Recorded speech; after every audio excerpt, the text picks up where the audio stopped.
This speech is kind of going to be a touchy topic, so if any of you do get uncomfortable or feel the need to leave, I won't be offended, I won't be disrespected, like it's okay, you can just get up and leave quietly, please. Through today, in today's society, there's always lots of stuff going on, like 90 miles per hour, you always have something to do. There's school, there's work, there's sports, there's holidays, which is always chaotic. But, you know, no matter what someone else has going on, or what someone else is going on in their life, you should never treat them differently. You know, there's a lot of stuff going on right now, especially about how everyone should be treated equally and how everybody, you know, just everyone should be treated equally, but like that's such a big issue right now, and it's really starting to take an effect on a lot of people about how suicide rates have gone up at least 50% in the past like 7 to 8 years. I believe that suicide has been drastically undermined by society in multiple ways. One of it largely has to do with the entertainment world. There's been lots of movies lately and TV shows, especially 13 Reasons Why, which all of you have probably heard of, which is about a girl named Hannah Baker, and she commits suicide and makes 13 tapes explaining about why she did it, which was very moving for a lot of the U.S. because it took, I mean, it's kind of sad that it took a TV show for people to realize that, you know, what you say and do hurts, but, you know, it did help. I mean, Hannah's story, even though it's not real and it wasn't based on anything real, it is a real life thing that they're talking about. You know, suicide is very real, it very does happen, and I'm sure you guys have all had a speech that is like, you know, don't do this, don't do that, you know, you gotta watch out for people, there's signs, but you really honestly never know what's gonna happen.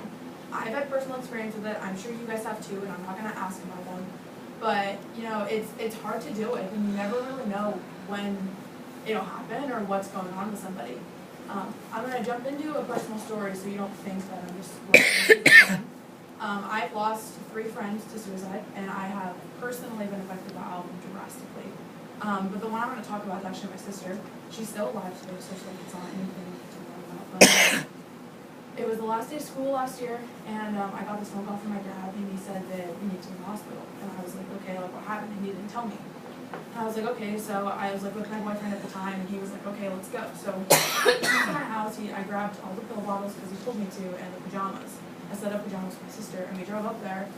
And I told him, I was like, stay in the waiting room, I'm gonna go back there to see what even happened, because I had no idea this was even going on with my sister. I didn't even know that she was sad at all.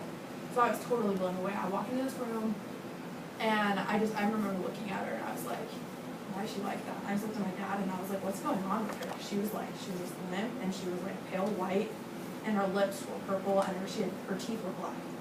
And I was like, what's going on with my sister? Like, I could not figure it out. For the longest time, I just sat there. Like, literally, like 2 or 3 hours, I just sat there, and I was like, what happened? So finally, I asked my dad, and my dad was like, you know, she was going through a lot of stuff that none of us had any idea about at all. Like, she hid it for, you know, like, I think it was 10 months to a year about all this stuff that she had going on.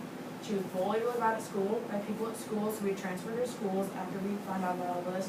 She had a physically and emotionally abusive boyfriend. She was failing all of her classes at school. She got kicked off her soccer team. We didn't have any idea about any of this. So like that's pretty amazing that she hid that, which I still think is crazy. But they told me that, and we stayed there with her for 2.5 weeks while she was in there, and she's good now. She got her help. She's in therapy. She's got the medication. And I mean, she's fine. She's at KU right now on the vet track. But I mean, that really just shows you that even the people closest to you, like, you never know what's really going on unless you sit down and actually take the time to talk to them. I mean, literally something as simple as, it sounds cliche, but literally calling somebody, or if someone looks sad in the hallway, just go up and be like, hey, how's your day going? Or, hey, you look really pretty today. Like, a simple compliment can seriously change some people's lives. And I think that there's lots of different things that can lead you to do that. I mean, as I said, there's, the school. School is one of the most toxic places that can happen, and it starts because, you're surrounded by kids all the time. They can make fun of you, they can judge you, and that's what they're doing. It's just depending on if you let it bother you or not, which is very much easier said than done. What happened with my sister was, it's been happening since like 6th grade. She's been bullied all the way up. She's this little girl. She's very skinny, shorter than me. She's just very little. Everyone makes fun of her for that. And everyone called her bird face for some reason, which really bothered me. But I mean, bullying is a serious issue, and so is, suicide and everything, but they both apply together and it all happens at school. So you have to be careful what you say to people and what you do with people. There also is, sadness. Like I said, walking down the hallway, a simple compliment can literally change someone's life.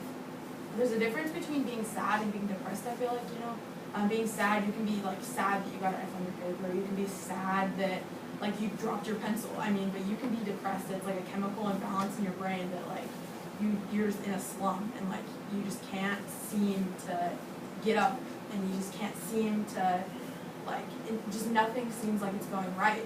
So that's usually when you need to start, worrying and trying to, figure out what's going on, and if you do need to, ask for help. I'm always here. If any of your friends or anything, I'd be happy to distribute out my phone number. By all means, call me anytime, by any time of the day. I will always be there. I'll drive over. I don't mind. But I just think that society nowadays has definitely undermined suicide into a different, into a different part of the brain that it's not looked at it's looked at as an issue, but not as big as an issue as it should be looked at. So, like I said, I'm always here if you guys need anything, or any as just give them my phone number and let them call me. But I think that suicide needs to be talked about more than it is.